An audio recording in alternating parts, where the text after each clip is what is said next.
So change for the sake of change is not good. It's just having the willingness to do the checkup from the neck up, to put the mirror out there and look to see what you see. I mean, would you hire you to do your job? Would you pay you what you pay you to do what you're doing?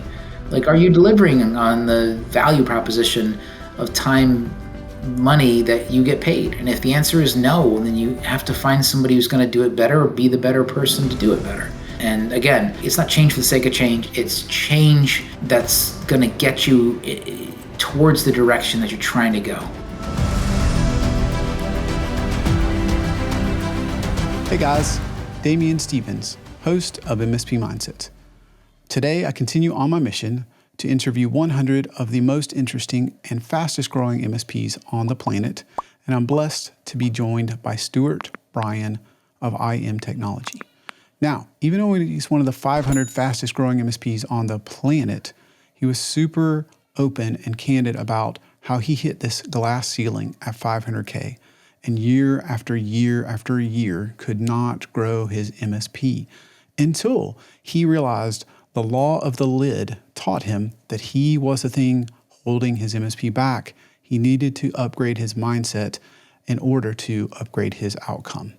If that's interesting to you, don't miss out on our conversation today. You're kind of have an unusual story, which is the typical MSP comes at this as I'm a super technical engineer type of person. And so tell me about how and why you started. So I was the sales manager for a larger local VAR that also did staffing. I also was their training manager due to headcount reductions.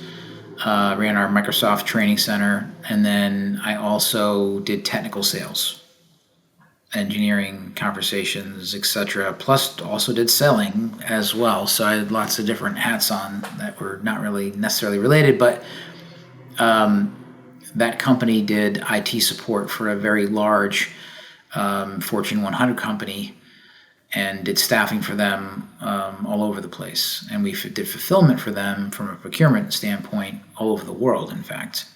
Well, when they lost their contract for various things over the course of about 2.5, 3 years, the owner just, I think, got discouraged and didn't want to kind of reboot the company, which is really what would have been almost needed, and decided that there was an exit point here and he was taking the ramp.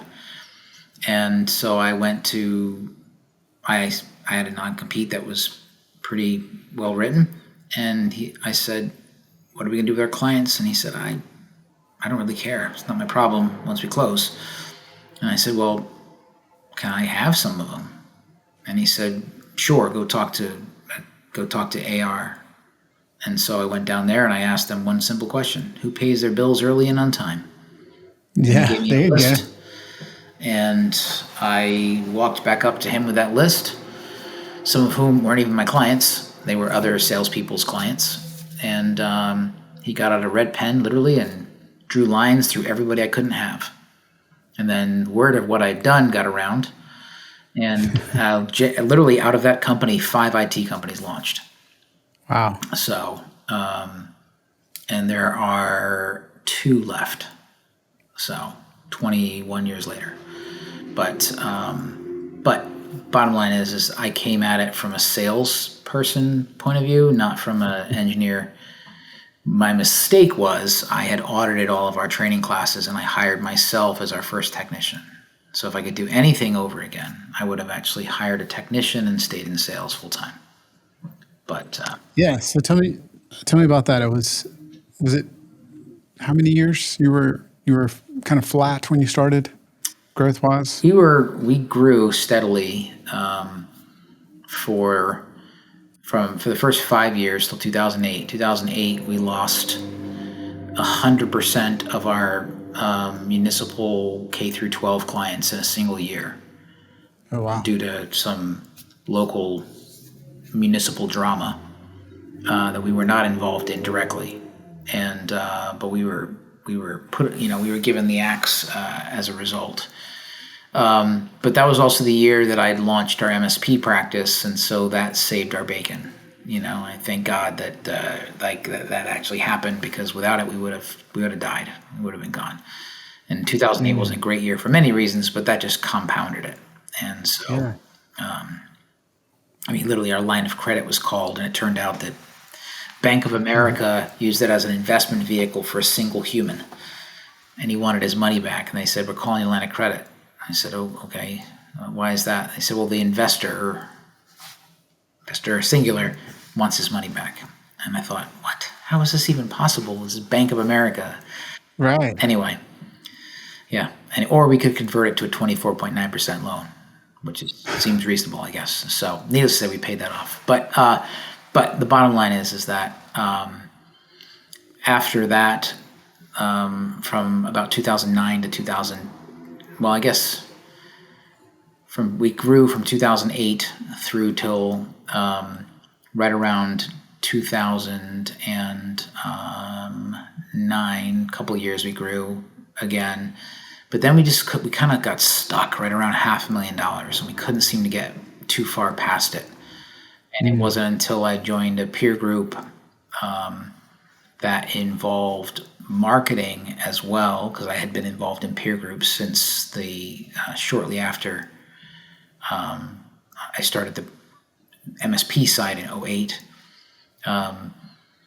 with weekly accountability from people who are really interested in doing sales activities, that the difference was made. But the biggest thing for me is the fact that I had to realize that I was the problem. So the founders of Google hired a CEO early days. Mark Zuckerberg, like him, loathe him, whatever your deal is, he decided to be the CEO that Facebook needed, and to become that. When they were going into China, he learned Chinese. Like, it's, you don't have to like the fella to appreciate the fact that he's put the work in to try to become what the company needs. And so I had the decision: do I become what the person that I need to be to run this business? Do I find another company to buy my business? Do I find somebody else to run my company? And I just came to the realization that the company was flat because I had grown to the level of my own incompetence. Right. And so well said. It's the law of the lid, right? In the 21 Laws of Leadership, that's one of the things that are spoken about. Is the law of the lid, and I was the lid. And so I needed to raise the lid. And so I just went to the School of Business books, listened to everybody I could at a conference, and decided to improve me. And that was the biggest thing I did. And the company has grown steadily since then. But that was the main thing. I realized that I was the issue. And even today, my goal is to constantly raise the level of my own incompetence. I'm in a sales peer group. Why? Because I want an accountability group. Why? So I can increase my ability to be a good salesperson. I have a coach. Why? Because he's an executive coach who successfully exited his business and grew a really big business in a specific vertical. Well, great. That's something that I'm looking to do. Not exit, but grow a strong business in a specific vertical. And so I guess it was just recognition of my own failures that led me to try to get better. And I literally went around and apologized to every stakeholder in my life for finding kind of joy in the journey, and or maybe not joy in the journey, but satisfaction in the struggle, and said, look, I owe you an apology. I've been busy and I've been ineffective, but because I was busy and I thought I was doing my best, and maybe I was, I've under-delivered to what I promised you when I went out to start this thing. And so, and it's been mostly up since then, but not everything is upward trending, but yeah, that was the main thing, is just the fact that I needed to improve me to run a better business. The law of the lid is a great one. I'm curious. A few things I want to unpack there. One is, how did you have the thoughts or foresight to talk or apologize, to share to what you called stakeholders, And a lot of us, we build a business and it's ours, or it's just us and a partner or something like that. So what do you mean by stakeholders is one question. And that seems awfully smart, but I know in other cases I'm like, oh, well, now I've learned. But when you don't have to be accountable to anyone but yourself, it's easy to kind of skip that kind of step and realize there really are other stakeholders. I mean, so I just realized that when I had kind of asked my wife to go on the journey with me by declaring I'm never going to work for anybody ever again, which probably was a fairly terrifying thing for a young young mother of two to hear. Right. Yeah. And damn the torpedoes, full speed ahead type approach. And when my dad decided to become my business partner, sacrificing his kind of highest wage earning years, right? The last 10 to 15 professional years that you have is really when you can kind of make bank. When I had hired people and talked to them about where the direction and the trajectory that I envisioned for the company, so that their professional career was kind of hinging on my ability to execute on plans, giving them upward mobility financially and professionally. If I hadn't delivered on that, and so I realized that I needed to either get out of the way or get out in front and start. It's the pace of the leader determines the speed of the leader determines the pace of the pack, right? I realized I needed to do better, and because of the fact that I realized that I had asked people for sacrifice that I never realized I was asking for. Like I didn't think about it, but I was sacrificing their hopes and dreams by slowing down success. And so... What do you mean by that? Well, there are certain things that are on the other side of success, right? Whether it's financial or time or, mental health, peace of mind. There's a lot of things that are on the other side of success. And it's not that you necessarily ever arrive, but if you're always in survival mode, you're on the bottom of Maslow's pyramid, and food and shelter are the things that you're concerned with, and you never get to legacy or anything else. So if you're constantly having people worried about their future or feeling threatened or, they don't have the opportunity, it'd be like a SWOT analysis where basically you only ever had the W and the T. That's terrible, right? So you want to have strengths and opportunities too. And if it's just weaknesses and threats, well, that's kind of a problem. And so I felt like I just hadn't given them enough opportunity to get to what they want, because oftentimes, and this was my reasoning beyond not wanting to be an entrepreneur. I remember stating this to a friend. I've bought cars I've never driven. I've bought houses I've never lived in, and I've bought boats and gone on and bought vacations I've never ever been on or gone on. And when I worked for somebody else, they determined the education of my children, where we lived, when I was hungry, when I wanted to wake up, when I was tired.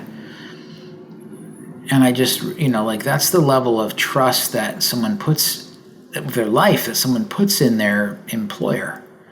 Yes. It kind of seems draconian when you think about it that way, but to a degree it is. It's, you're banking on them not screwing this whole thing up and making it so you have an opportunity to grow and to become what you would like to be. And if not, then you move on to something else, and they should hopefully celebrate that move, because they want success in your life, not just you to be some, quiet and, productive drone. And so I knew that I needed to apologize, and maybe I didn't, but for my own peace of mind and kind of the right thing to do. One of our core values is do the right things right, and that was the right thing to do. It was just, no one asked me for it, but it was the right thing to do, was to just be frank and say, look, I've screwed up, and I'm going to do better. Yeah. And I actually made a bargain with my wife. I said, I'm going to ask you to let me work like a crazy man for 5 years. And if you let me do that, then I promise that that 5-year period won't happen again. And we would have got to the other side. And to her credit, she did. And, and we haven't gone through that 5-year period again, and at the same time, I think also, once you know you can do it, then no matter what the world throws at you, you're not scared, because you know your worth, and you know that you can just do it again, And so if this thing all blew up tomorrow, I have no doubts in my mind that I could build a bigger, better business faster, because I've got the scars and the knowledge that go along with those experiences. I think that's super valuable. Once you understand you can do it, you could do it again. You know your value, like you said. Hey guys, today's episode is sponsored by Servosity. I created Servosity because I was an MSP that lost data. Then I had to go in front of my client and tell them I can't recover. If you've ever been there or worried that you would be there, then you may want to take a look at Servosity. We do 2 things that nobody else is crazy enough to do. We test your backups maniacally. We do that daily, weekly, monthly, and quarterly for you. Then we manage the backups for you so you can focus on growing your MSP instead of babysitting backups. If you're interested in our unlimited storage or immutable storage or any of the things that I'm talking about, visit servosity.com. How we talked before about that and your culture. So how do you infuse your culture with that kind of mindset around, we're asking you to have a stake in this, but we're not necessarily asking you to give up everything or work around the clock for us. I mean, my team, I think, knows the fact that I care about them, and I want their success in life more than just 9 to 5. And I genuinely don't bring on clients who are open 24/7, run 3 shifts, or even I try to minimize the amount of clients we have who are on the weekend, for the very reason that I think it impacts your quality of life when you're on call and you're wondering if the shoe's going to drop on the weekend. And so intentionally try to, we don't take on retail accounts. We have a couple clients that have retail, but the and is really what they're about, and the retail is on the other side of the and. And so and I set the expectation with our clients that, we're not geared for that. And then also I have a policy here that if you want to earn, you should learn. So in other words, I believe that value is a two-way street, and that if you want to get value, you need to give value. And the more value you can give, the more you'll be compensated. And if you're not, then you should move on to another opportunity. But the fact of the matter is that it's a fair exchange. If I bring you more value, I should expect more value from you financially, right? And so we don't pay the highest wages around. We pay very competitive wages. But for example, I give people 5 weeks PTO right when they start. And I apologize, this printer that's been quiet for 3 days decided to just suddenly refresh its fuser or something. I don't even know. Anyway. It's only going to happen when you're doing something like this. HP's got it timed. This is a salient point. Let's go now. Go. That's right. And so, but I mean, I tell the team that, I want you to be willing to dream a little bit about your future, about what you really want to do, and it doesn't have to be here. I want to help you get to where you want to be, and if it's here that can facilitate that, awesome. And if it's not, I'd rather you were wholly successful in life than just stuck in a 9 to 5 job here at the company, because I want people to want to be here. And I think that the fact that we give permission for people to screw up creates a safe space. I fully expect everybody to make a mistake, but I expect you to learn from your mistakes and not continue to repeat them. But I'm not going to come down on you and because you made a mistake. You're not going to get fired because you made a mistake. And I tell people, look, there's almost nothing you can do that's going to tank the company. Like, you're not that powerful. Like, even me, I probably could. I mean, if I go on a crime spree or something, or some closet axe murderer, well, then maybe I could do us all in. But beyond that, I'm probably not going to be able to mess this whole thing up. And so the level of risk is lower than you think it is. But at the same time, I fully expect that you will make mistakes, because if you're not making mistakes, you're not trying. And I expect you to try. And so every week, we literally have a meeting called the bag lunch.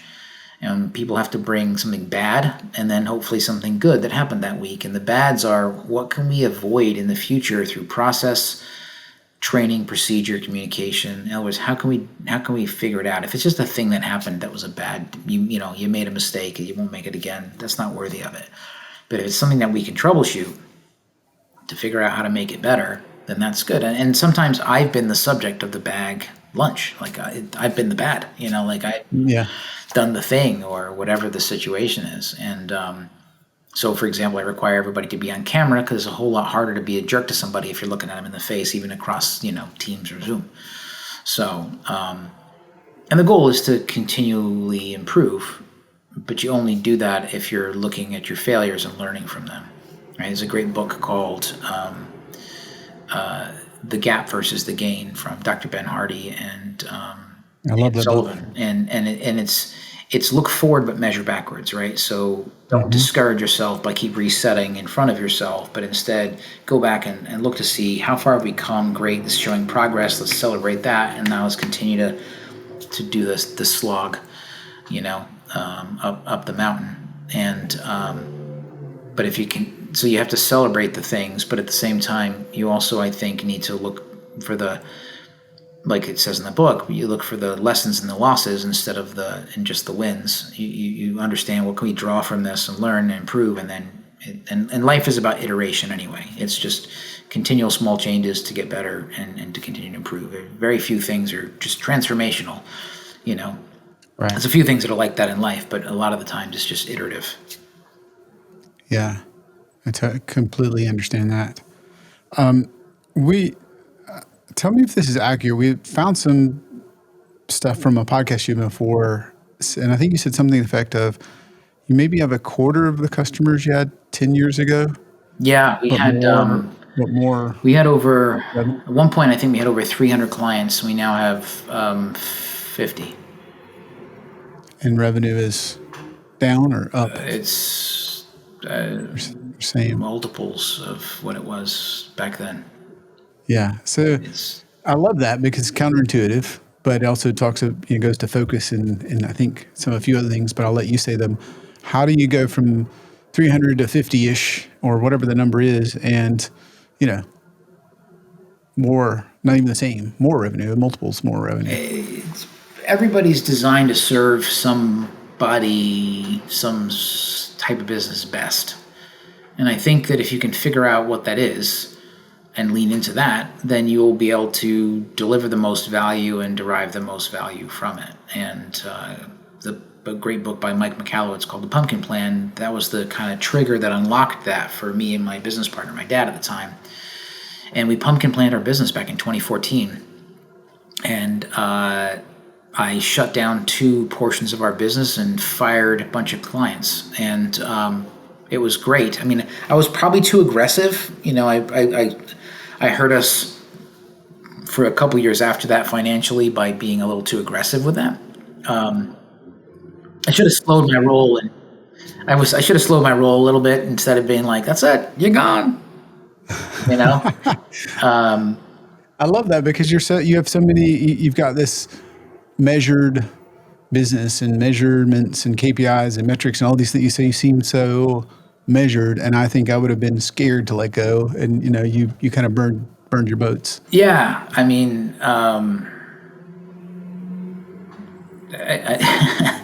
I definitely, I I can be rash at times, and also once I make up my mind about something, there's very little chance of you convincing me otherwise once I'm convinced, right? So there's a verse in the Bible that actually says about being fully convinced, and I love that. Like, I can't tell you what the rest of it is, but it says fully convinced, and I love the fact that it says fully convinced. And there are definitely times when I've been fully convinced, and I think at that point it goes from your brain to your heart, and now you can just move in confidence. And I felt that if I did this very definite step out the side of the plane, making it a one-way door, that the team would know that I meant what I said. And they didn't like these other parts of the business anyway. It was the least valuable portion of the business as far as I was concerned. It certainly was the direction the company was going in. And so I just, peace out, home slice, and out the door I went. And that was kind of how I did it. And I, in retrospect, I probably could have slowed that down and been more strategic about how we did it, possibly retaining some accounts by being a bit more nuanced in our approach. But I don't think I was that sophisticated back then. So I don't know that I could have actually handled the nuance. So instead it was just clear cut. Comes with time, right? Yeah, exactly. I'm better now than I was a decade ago. So, I had less finesse and less nuance to me back then. So a bit more gristle, I guess. I was trying to think, is it, could it be possibly Romans 4:21, where they're speaking about Abraham's faith and trust in God, and it says he's fully convinced that God was able to do what he had promised? It's probably the faith chapter for sure. Yeah. And but yeah, like I think you're probably spot on there. But yeah, I mean, it's just actually it is from the faith chapter, and it's a great. Forget your religious beliefs. If you want to see conviction in action, that's a good chapter to read. So, yeah, I couldn't agree more. So I want to kind of stay on that for a moment. You cut more aggressively, you cut faster, but connect the dots. How do you said the thing that is somewhat obvious, although it's only obvious in hindsight, in my experience, that you're designed to serve a certain type of customer, and there's some focus there. But after cutting those customers, perhaps a little too quickly, and cutting divisions, like what was involved? Because I imagine if you have 6 times less customers, a good bit more revenue, that probably means a lot more focus, a lot happier team, probably better EBITDA and margins. So I don't want to, but I want to understand that, because it's not. well, It sounds great, but it's not always obvious. So there's a term in our industry, which I'm sure is in others, but I'm not in other industries, so I can't say for sure, but they call it stickiness, right? Like it's how much do you have the ability to weather some incident, some price challenge, some whatever that makes your offering, quote, sticky. And so if you do it just to try to make sure you guys don't get fired, then I think you're coming at it with the wrong heart and mindset in it. If you genuinely think that you care more and do a better job than, and are delivering a better service that's better for your client, well then I think you have a moral obligation to try to put those choices in front of them and show them why you believe that. And if you're wrong, then by all means, then they should make a decision away from your business in maybe some of those areas. And I don't think you can be all things to all people either.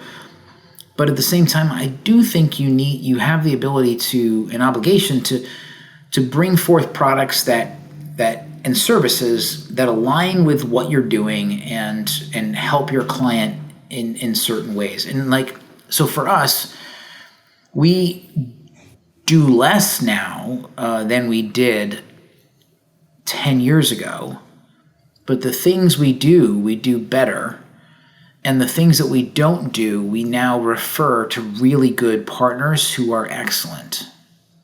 And So less in terms of width of service or product offering? but more depth in those product offerings, right? We're more comprehensive than we used to be, but we're doing less of the things than we used to do. And that's not true of every IT company, but we had a pretty wide footprint, mostly because of our VAR and project focus back in the day. So, and your margins are better because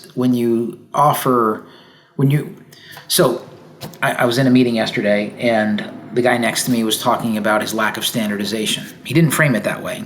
He just basically said, we'll pretty much take on whatever equipment the client's got. Yep, I hear that pretty often. Yeah, which is terrible because you can't be an expert in 10 different types of phone systems and firewalls and endpoint products and whatever. You can't. So your team can deliver better support and have a better experience if they know more about less things, and better for everybody. And so that's the goal. You have to work that way. And at the same time, you should try to encourage your clients to consume as much as you offer, so that if there's a thing that you have, they have it. And your goal should be to get clients like that, because they're the ones you're going to be able to deliver the most value to and get the most value from. And at the same time, it's also an endorsement of your company's value to them and the service delivery, etc. On the flip side of that is the fact that you also, if you do have things that you don't want to become experts in, or that you know there are gaps, or that you see as a threat or weakness for your client, then you have an obligation to find good vendor partners and referral partners to try to make sure you're still steering them in that direction. Because if you're a technologist, you're going to be asked to give technology advice, and that means that they're going to look to you to tell them who to go to for websites or phone systems or copiers or printers or, I don't know, whatever you can think of, like cyber insurance, right? And I'll give you, for instance, right? So we have a really comprehensive cybersecurity offering. We went out and had our cybersecurity offering rated by insurers, so that they know that a client running our full stack is an extremely low risk to them. Mm. That means that our clients pay less money for their insurance, even though it doesn't benefit us financially at all, because I believe you can't make money off of clients' insurance policies, and I can't sell an insurance policy to them, etc. Right. But anyway, the bottom line is that I knew we were doing a high standard, and I knew that there should be some sort of benefit to that, because I'd seen the questions on cyber insurance, and we have a good rating as a company for cyber liability, and we pay a very reasonable amount considering the amount of risk that a normal MSP carries. And I thought, well, if we're that low risk, our clients have got to be low risk. And so we talked to a bunch of insurers out there and found a couple, and ended up narrowing it down to one, who made it super simple for our clients to just do a one-page application, and we just validate the stack, and then bam, they get coverage, and they save sometimes 25 to 30% on their insurance, sometimes more, up to 50% on their insurance. Why? Well, because we have a company that has validated that we're doing the right thing and making them safe. And so that's an example of us, even though we don't specifically get more value derived from the customer financially, we're saving them money, which it makes us stickier, makes us a better value. At the same time, it also makes them much more likely to adopt our full tech stack, because now there's incentive that helps offset those costs. And so again, our client becomes more valuable to us. At the same time, we're keeping them safer, and they're saving money on insurance. So the total cost of the relationship is lower. I love that out of the box thinking in terms of getting rated by an insurance carrier, right? That's kind of unusual, unorthodox, out of the box thinking. And then at the end of the day, it's the value you provide, So that's, Yeah, even if you don't charge $1 extra for it, it's, TCO ROI, right? It's yeah, like we had a client once where we re-architected everything that touched tech. The end result was they spent $12,000 a year more with us on tech support than they spent with anybody else previously, and they saved $24,000 a year net because of their relationship with us on all of their tech things wrapped in together. So we were 12 grand more, but we still managed to save them $24,000 a year. So it's the end result was we were basically a huge savings for them. I think how do every you, third year was free because of the fact we saved them so right. much money. Yeah, that's gigantic. How, I think most MSPs want to get there, but at least if they're aware of this, which is making this IT an advantage, not just a call center. How how do you do that? You have to be a trusted advisor, and you have to be willing to be interested in their business, right? Nonprofit, for profit, doesn't matter. You have to be interested in their business. You need to understand what are their pain points. At one point, I ran a consulting company for small businesses, and I specifically, it was honestly, it was a retirement project for me. And I decided during COVID, some people were learning how to become, bartenders or whatever they were doing in their own houses. But I decided I'd start a consulting company. So I spun up a consulting company for 12 months and did consulting for people transitioning from VAR and break fix shops to MSP. Did that for a year and thoroughly enjoyed it. But the thing is that you people can do whatever they want with their companies. I personally think that the two most powerful forces of transformation the world has ever seen is the power of entrepreneurship. And I'm also a strong Christian Protestant believer.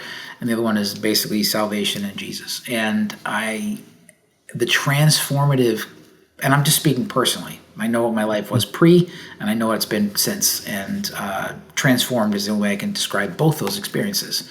And the power of entrepreneurship to write your own check, to change your family tree forever, is powerful. And so I genuinely want people to have the opportunity to be successful in the businesses that they set out to start. Whether that's a nonprofit and they want to deliver on their mission statement and serve the most people the best, or they want to be the best, construction company doing great work, or they, whatever it is. Like I want them to be able to get out of the kind of, entrepreneurial rat race where they're just trading time for money, and they start to think about more than just the survival mode, and get into the legacy and the creation of wealth they can get into, and the creation of opportunity for their team they can get into. So I genuinely want our clients to get to that, or if they're there, to be able to do that better, because I love where I live. I think we're in a great part of the world. I'm here in New England and Connecticut, and besides taxes, the rest of it's pretty good. And if I can help the businesses and nonprofits in our area succeed, well, then it's only going to be a net positive for this place that I call home. And I genuinely want them to be successful. And I firmly believe that we are the best choice, and not by a little margin. We're like the best choice by a big margin. And so I just have to do a better job of getting the word out there that we are the right choice. But again, we're not the right choice for everybody, because some people, you have to define what okay is for you and your business. And for some people, for everybody, there's different levels of what okay looks like. And I always tell prospects, I don't tell them, I ask them, I said, have you defined what your ideal tech outcome looks like for your business? And they say, well, no.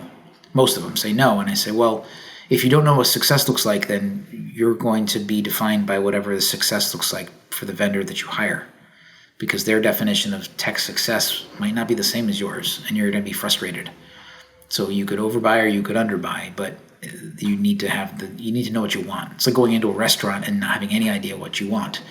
There's no way that they can satisfy you because they don't really know what you want. And if you say whatever and just, Russian roulette, pick off the menu, you're probably not going to be satisfied. And so that's the thing. It's a matter of making sure that you know what you want. You know that you want to, I think you have to be genuinely interested in the success and betterment of the people that you serve, clients and staff. So is it your belief in entrepreneurship, your belief in Jesus, tying it back to the beginning? You had words that very few people use, which is you talked about it's your moral obligation. Yeah. Is that why you use those words and have such conviction? Well, probably. You can't really separate myself from what I think and believe is the paradigm I operate in. But at the same time, I think that there's a fair exchange that happens any time that money and a handshake get involved, so to speak. And I think that the exchange of money for services means that you need to deliver on what you said you would do.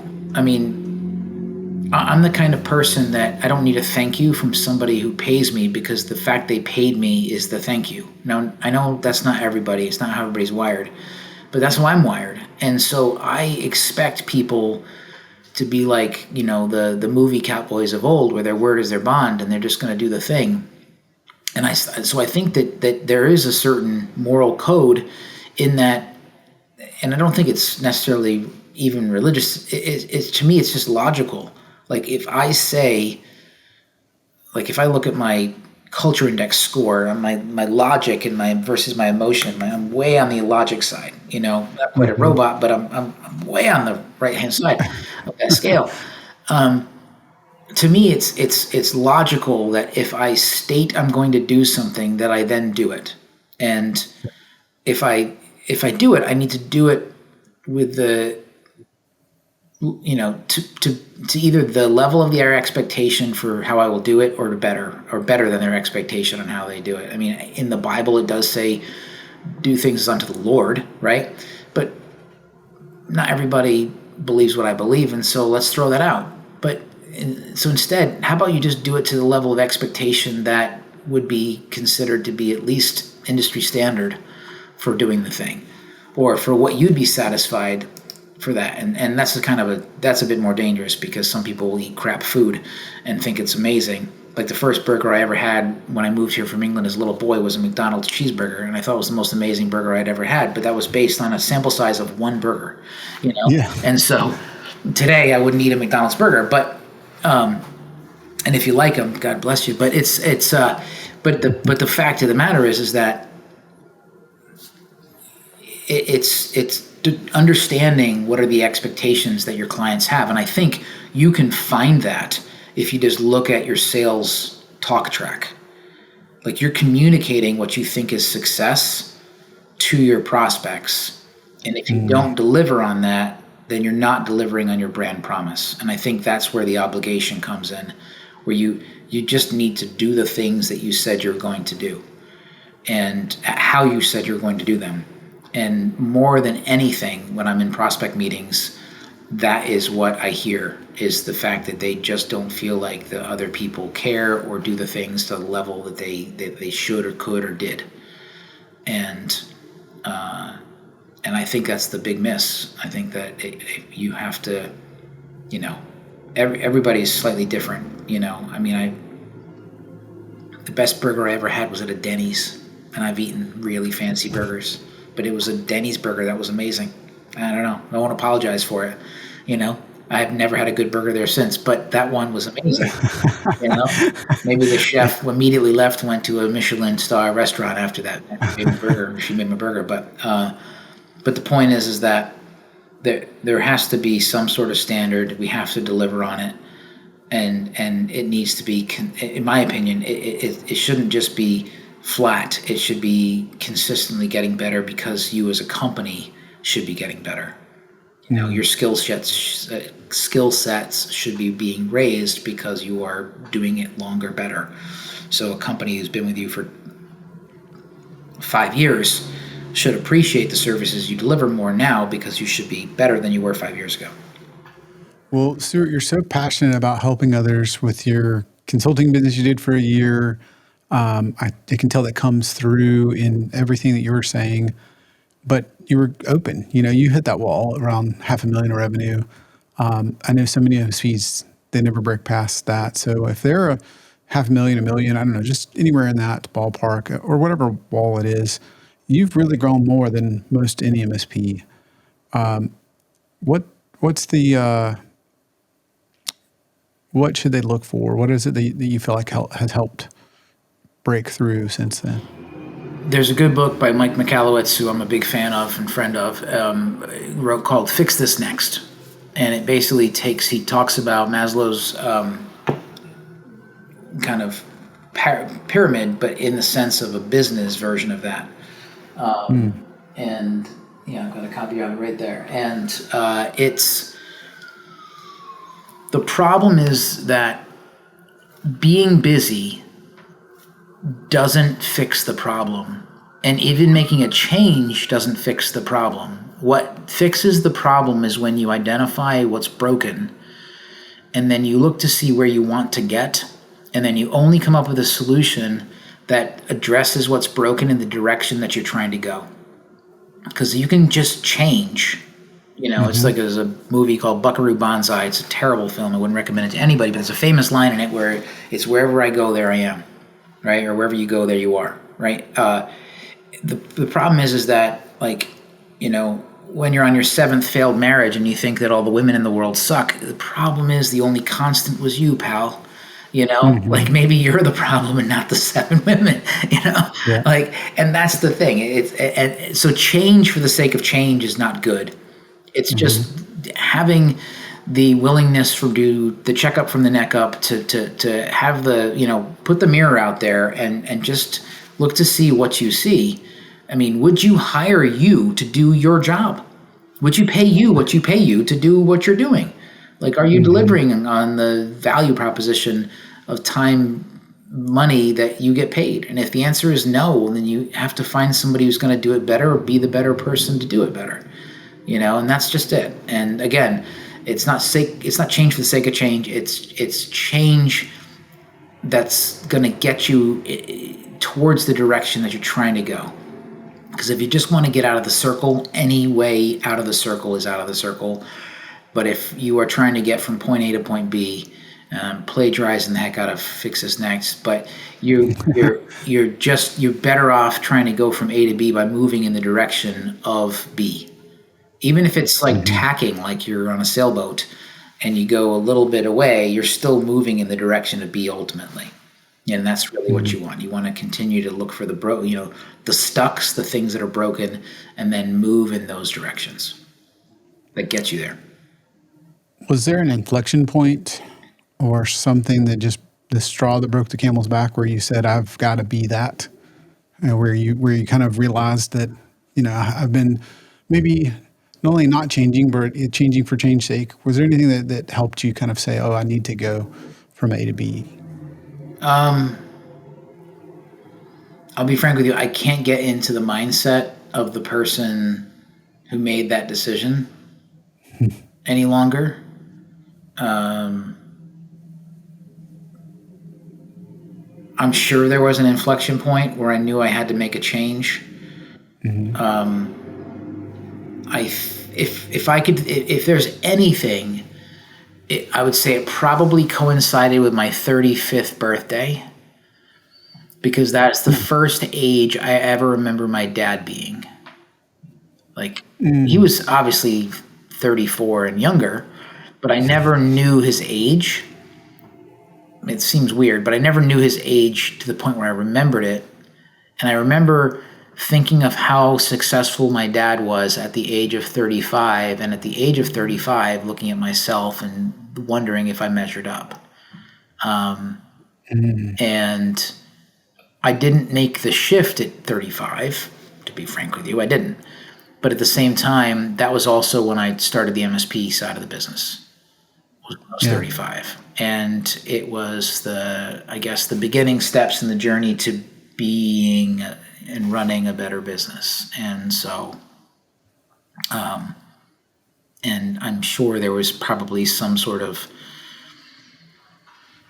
situation, incident, trauma, whatever, something that prompted me to have that self-awareness moment. But I can't think of it specifically. I can tell you one thing that helped me a lot, and I was actually teaching a Sunday school class to teenagers. And the lesson was on your resting point, your identity. And the example that they used was a blanket held on four corners with a ball bearing or a marble on it. And then if you pulled down on the blanket, the ball bearing or marble would invariably go to the low point in the blanket. And they basically said, you need to think about when things are going wrong or you're under stress, who do you see yourself as in that moment of stress? And I realized that I saw myself as an 18-year-old who had just discovered that he couldn't go into the Navy, therefore his college ride was gone, and had just totaled his car and didn't know what he was going to do with his life. And I realized that no matter how old I was and how successful I was, I still felt less than because I identified with that kid. And I think I was maybe 40 at that time when I had that realization. Maybe I was 35, I don't remember. But somewhere between 35 and 40 is when it happened. And I took stock of who I was as a human. And I ran a successful business. I was a father with good, two beautiful kids. I had a wife who loved me, who, I had a house. I had employees who trusted me. And I had clients all over the place who depended on me. And I realized I was not that 18-year-old kid lost in the drift. And that mental reset for me is probably the single most significant change I've ever had in my life as far as mindset shift. It was just understand. And my set point is not how I was 35 at the age of 35 or 40. And instead, I regularly reset my set point. But it's that identification that there was even a possibility that my identity was weirdly connected to this low point in my life was such a breath of fresh air because I stopped self-sabotaging. I basically installed my own glass ceiling that I was bumping my head against and shaking my fist at God and the universe. And the problem was I just didn't understand who I was and where I was, and or any of those things. I didn't value myself enough because I had this screwed up identity. And so that was probably the most significant change in my life as far as mindset is concerned. It was just that reset, that recognition of the fact that I just hadn't changed the image of who I really was to reality. I hadn't aligned to that. Yeah, it's interesting. I feel like I know I struggle with identity or not feeling like enough, and then you can change a lot and not always recognize that. Yeah, there's a friend of mine. He talks about, and he's probably going to shake his head when he hears me say it because I'm not sure I'm going to misquote him. But basically, he does these things called sky retreats or whatever. But once a quarter, he gets away and he thinks about his business and his life, and he sits down with his wife and they plan out their next quarter together, personally and professionally. And I think it's good because you sometimes we're too much in the trenches and we can't see out of them. And so we need to get out and get away. I mean, I just came back from 2 weeks, almost 2 weeks in Montana, literally in Big Sky territory, the Big Sky country. And just getting away from the business and just not necessarily getting away from your family, but getting away from your business is such an important thing because the distance helps you to see things more clearly, because you're not in the fray. And I'm not suggesting everybody suddenly go relocate to Montana for a couple weeks, but I can tell you there was entire days where I had no cell service or data, and that is what it is. I just, you don't really have a lot of options at that point, so you basically, but just getting away, some of the most,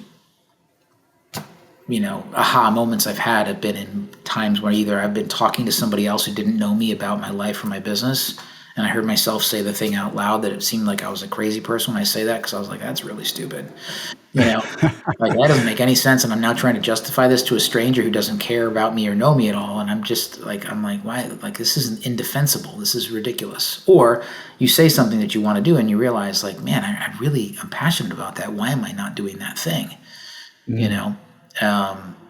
And so I think just getting into and I highly recommend peer groups where you can really truly be open with each other, because that opportunity to get away from the echo chamber of your own thoughts, or the people who you pay, so you sign their paychecks and they may not be as fully honest with you, not because they're trying to lie, but because the fact that they don't know the level of freedom that they have without possible, payback.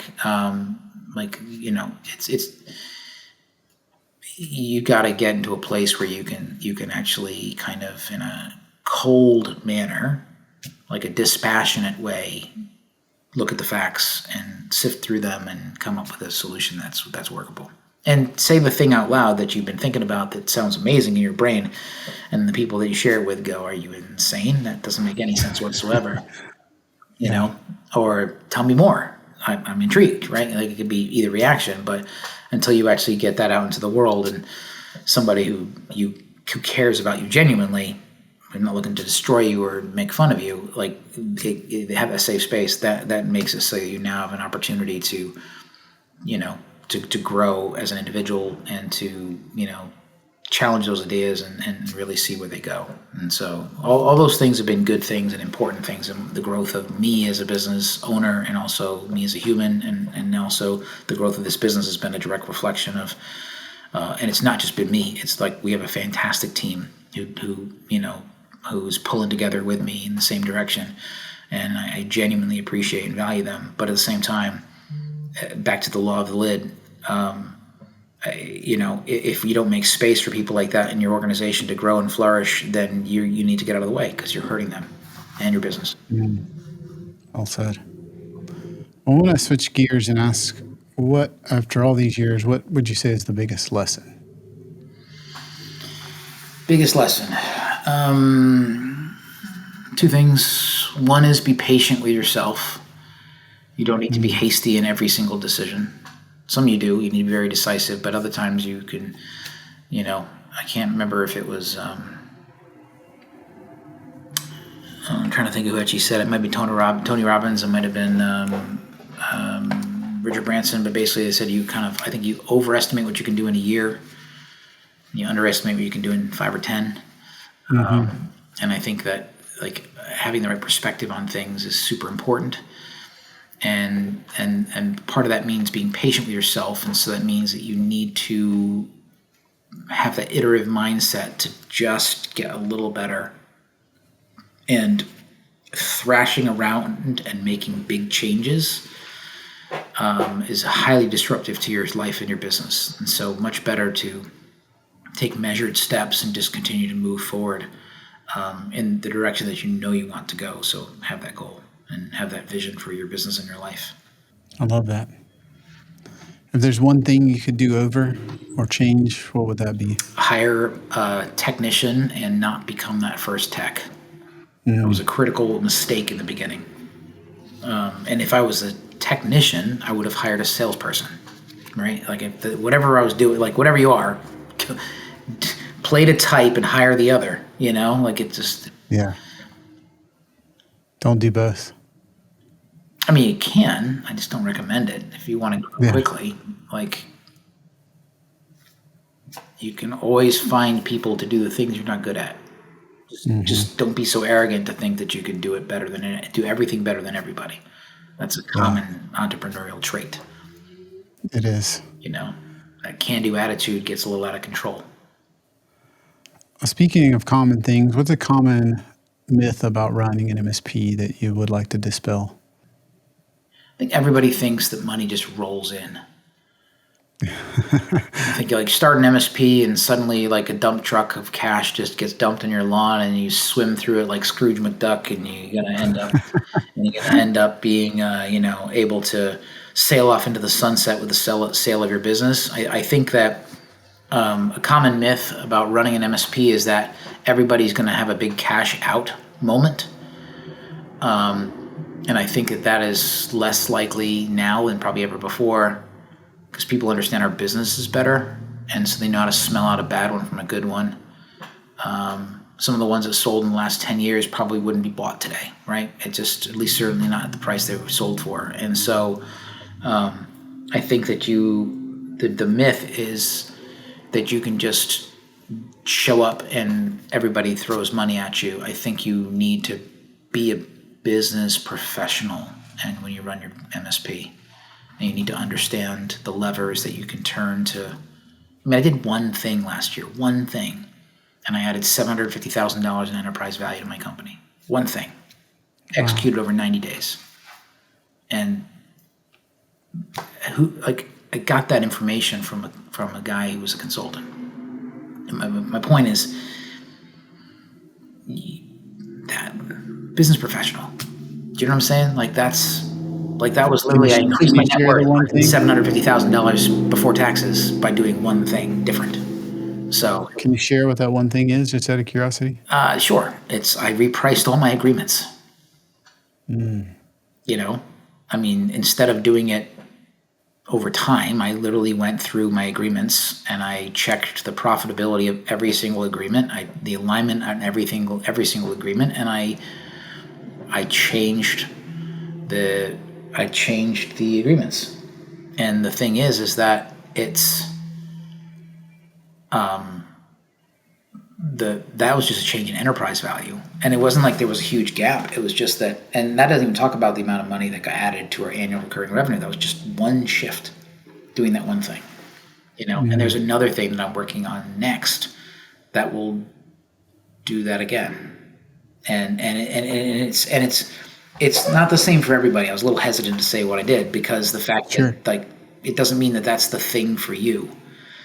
But it's also the focus of just doing the thing. Like, I didn't do all the things. Last year, I completely redid our team completely redid our security stack, and we completely shifted. We shifted 5 things, one after another. Boom, boom, boom, boom, boom. And the last thing we did was this agreement thing, because we needed to know what the end was before we began at the beginning. Because we needed to fix the stuff before we did the thing. And so doing that, I just had to be patient to do it in the right sequence and to get it done. And now we can move on to other things, but it's just, you can't have 12 things you're trying to get done this year. You just need to get one done. And then once you're done with that, then get on to the next one. And if you do it fast enough, maybe you get 12 done, But maybe you don't. Maybe you get 3 done. So why not start with the 3 high impact items? What's going to move the needle the most? Because none of us want to be working 12 hours a day and not seeing our families. So just what can you get done 9 to 5? 7 to 6. Like, what can you get done 7 to 6? Like, that's really not going to impact your family that much if you're 7 to 6, and that's an 11-hour day. I'm not saying you should do it. I'm just saying you don't have to work 12 to 12. You just you can, or 8 to 12. You can get it done if you just do a little bit. Yeah. Well, with all the years in and what's going on, a lot of change in the industry, in your business, what's something you're looking forward to? My daughter got married last month, and my wife and I are empty nesters, and we're shopping for a house. And so what am I looking forward to? I'm looking forward to the next chapter of the life with my wife and I, because after 30 years of having kids at home, we don't have any kids at home. And so some people have kids when they're older. Some people have kids when they're younger. We had kids when we were younger. And so we have more money now than when we were younger. So, we can do more expensive fun things than we could do when we were younger. I'm not saying either one of those is a good choice. Like, maybe it's younger, older, maybe it's right there in the middle. Maybe it's sprinkled out all the way through. But the thing I'm looking forward to is this next chapter in my life, because I personally know that I've taken care of many of those Maslow, the Macalowitz pyramid of business needs and hierarchy.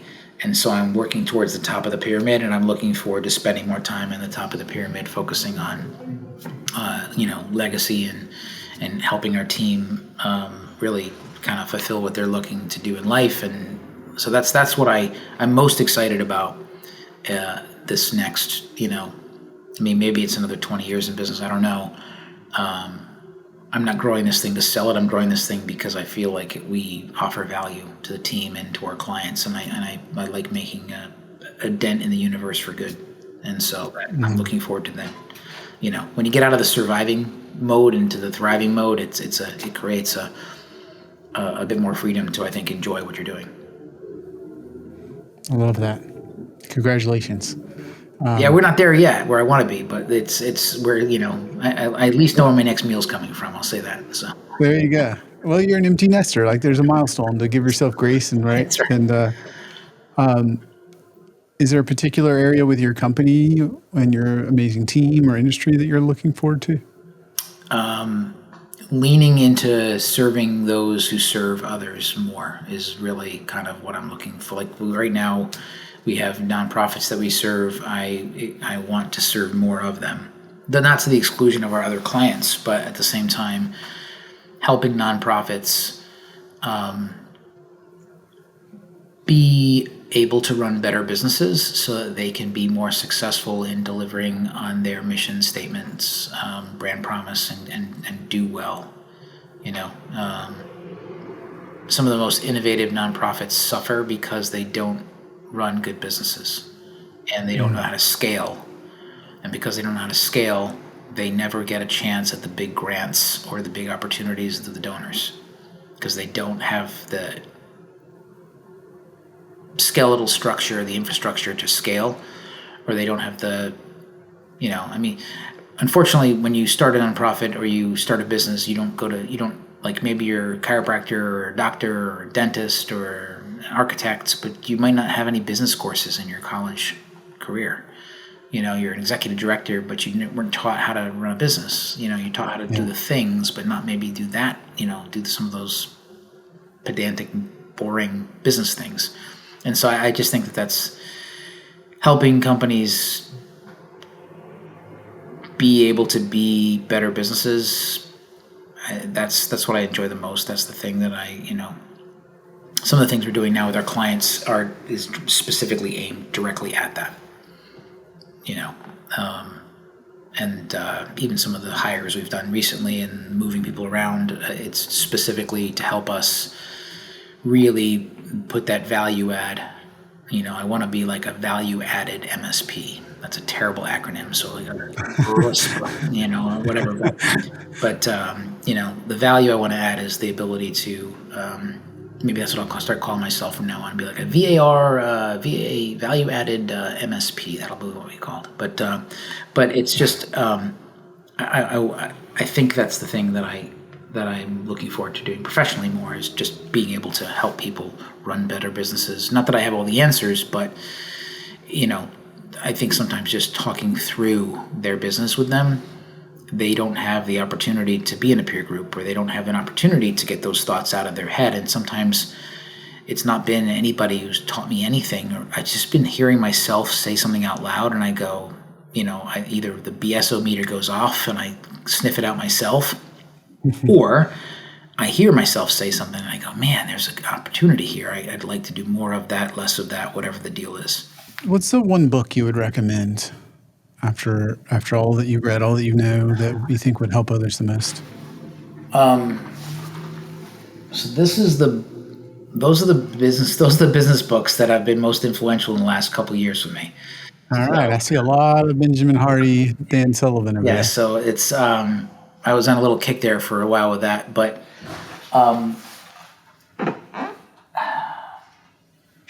the things that probably reset my mindset more than anything else was I would say the trilogy of Who Not How, Gap and Gain, and 10x is equal to 2x. The Permission to Run a Great Business Instead of a Big Business, Small Giants by Bo Burlingham. Surge and Clockwork by Mike Michalowicz. Surge is probably his least popular successful book. but it's so good about understanding the mindset of your customer and finding your people. Those you're best equipped to serve. So I think it's brilliant. Clockwork is a great business operating system for anybody under $1 million. Compound Effect by Darren Hardy, understanding the power of iteration and small changes and choices. The Myth of Multitasking by Dave Crenshaw. You can't do it, so knock it off. Leadership by John Maxwell. Such a great book. Harold Dweck, don't listen to the audiobook because it's terrible. You'll wreck your car or your bicycle. Called Mindset. I don't recommend the audiobook. It's really not good. I'll give the publisher come after me, but it's just not good. And then Profit First and the Pumpkin Plan by Michalowicz. Profit First so you don't go broke, and the Pumpkin Plan so you understand how to better serve your clients. So I know that wasn't one book, but what it is. I literally give books away to people starting businesses. I've got Profit First and the Pumpkin Plan in my backpack. I'm going to give it to a friend tomorrow who's starting a new business. So, and every year I give a book away to our clients. That was the most impactful book I read that year, with a note on the inside of each book and a gift. And I love that. I love that because I really do want them to be fully, truly successful in life. So I love that. Last but not least, probably, I'd probably say Finish by John Acuff, because I feel like a lot of entrepreneurs are great starters and terrible finishers. It's called Finish? Finish by John Acuff, yeah. Acuff. Okay. But yeah, it's, like I said, it's just about, obviously Atomic Habits by James Clear, but it's, I think if you read the one by Hardy there, by Darren Hardy, The Compound Effect, it's about the same thing. But anyway, it's, it's, and invest in you. Read the books, listen to the books, find out what works for you. I have Kindle, Audible, and books. I will oftentimes listen to something and then either buy it on a Kindle or buy it as a book and then go back through it again or underline or whatever. But I can go through a lot of books with with Audible. And that's usually how I do it, and then I just figure out what I'm going to do with the other stuff. But yeah, I average probably 18 to 30 books a year. Wow. So, but if you ask me what I'm just reading now, I just finished a 7-volume historical naval fiction series. So I'll be back into business books starting this week. So I just wasn't in the mood. Yeah. I had too much life stuff going on, so I just kept reading, but it was just fluff. Yeah, you got to give yourself grace to do that every once in a while. Yeah. Sometimes it's, and again, it's not the real secret. It's not about how much you know; it's how much you willingly implement.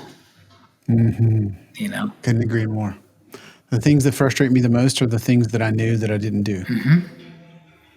Yep. 100%. So, well, Stuart, I want to be a good steward of your time. But for folks that are listening that have found value, would love to reach out to you for one reason or another, what's the best way to find you? Probably LinkedIn. You can go to my website, i-mtechnology.com. That's my business website. Reach out to me that way, but LinkedIn is probably your best bet. And that's, I'm trying to think of what my actual LinkedIn is, but let me see. I think I might, LinkedIn, Stuart J. Bryan, that's what it is. LinkedIn, and then look for Stuart J. Bryan, that's me. There must have been another Stuart Bryan out there. So we'll make sure to put that link in the show notes. Yeah. I can only speak for myself. I'm sure others will say this, but this has been amazing, Stuart. Thank you for the gift of your time. I've learned a ton, and thank you for being on MSP Mindset. Hey, been enjoyed talking to you.